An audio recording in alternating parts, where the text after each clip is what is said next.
Could you please be serious? You're really down to 5 watches? Yeah, just 5 watches. Currently wearing a Orient Saturation Diver on a super engineered bracelet. Love having 5 watches. Well, how long is that going to last? About 24 hours. I have a sixth watch coming in the mail. I'm going to do a video review of it. It's called a Citizen Tessa, and it's AT3014 dash something, and it's black. I don't even know if it's all black or if it's different shades of black. It looks beautiful, but I'll see if it's a keeper tomorrow. I'll do a video review of it. I want to do an unboxing of it for you. Today's topic is about the explanations we try to come up with for our watch addiction. And 10 years ago, a little less than 10 years ago, I was innocently in a watch store with my wife at the mall, and she was getting a battery replaced from one of her watches. And I was almost out the door. This is like a movie.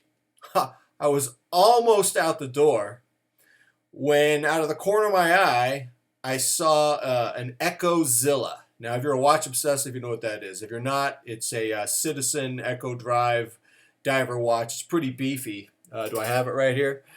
Yeah, this is what I saw, and and I didn't buy the watch that I saw. I just go, whoa, what the hell was that? And somehow I found out what it was. I went on the internet, and I ended up buying it on Amazon about 8 or 9 years ago for about $205, and it was just, it started the madness. And I started thinking, people want to come up with explanations for the watch obsession. Here's some that I wrote down. It's a form of masculine compensation, like buying a sports car. I don't think so. Maybe there's some truth in that. Number 2, it's a measure of your loneliness. I don't think so. There may be some truth to it, but I'm not buying it. Number 3, it's a small ecosystem for which you can find escape from your greater anxieties. There may be some truth to that. I don't think it's the total explanation. It's a status symbol, as your watch is less of a watch and more of a piece of power jewelry. No, I don't think so. Not for me anyways, and not for any other watch obsessives I know. So I'm not buying that one. Number 5, it's a fantasy that allows you to be a diver, a pilot, or a movie hero, for which, in fact, you're nothing. Your watch is just an empty prop. I'm not buying that. I reject that. There may be some truth in all of that. But my theory is closer to the notion of the condition of Asperger's. Asperger's is a condition in which someone gets really obsessed with stuff to the exclusion of everything else. And a lot of times this person just geeks out, and my wife has a theory that all men are somewhere on the scale of Asperger's. She may be right. But, there's a term, the watch idiot savant. To me, it's an Asperger's profile. And one of the things about having the Asperger's profile, the key underlying ingredient is obsession. I've always had an obsessive personality, even before watches ruined my life 10 years ago. Yes, watches, you ruined my life. I'm telling you to your face. I'm not scared of you. Excuse me. How did that come out on this beautiful holiday season? So I remember in my early 20s, I started emancipating myself from my troglodyte bodybuilding friends and trying to, I actually had intellectual hunger, and I remember I became a piano player, and I played classical piano, and I became obsessed with classical music.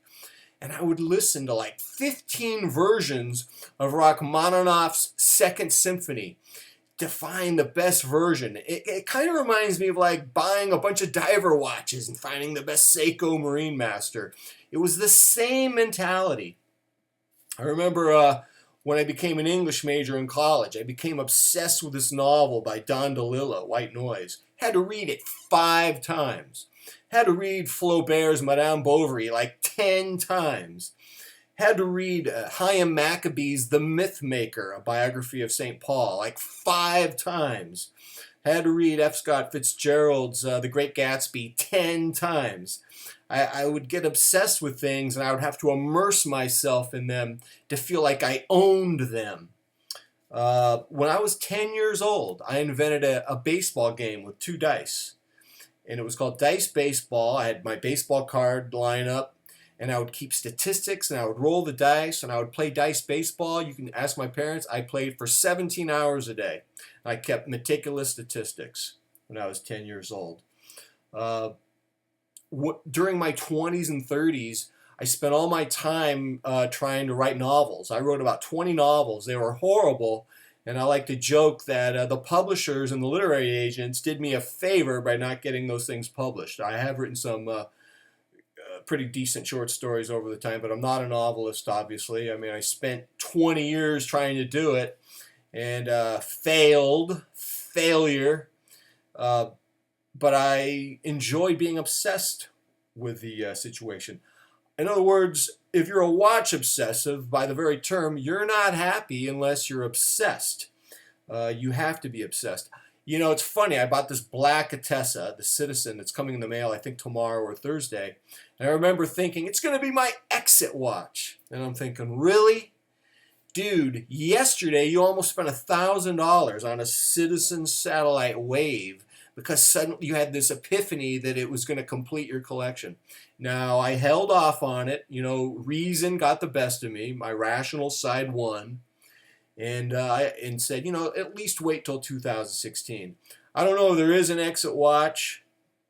I don't know if there is an end to watch addiction.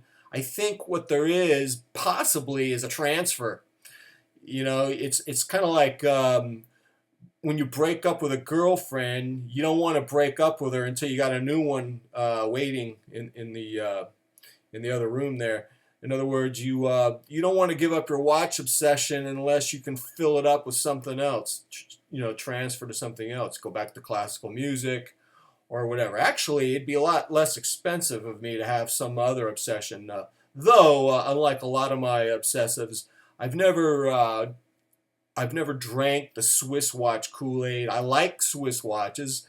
I like Breitlings and Omegas and Panerais, but there's a point where the price diminishes my desire, and you know, maybe I'm misguided in that regard.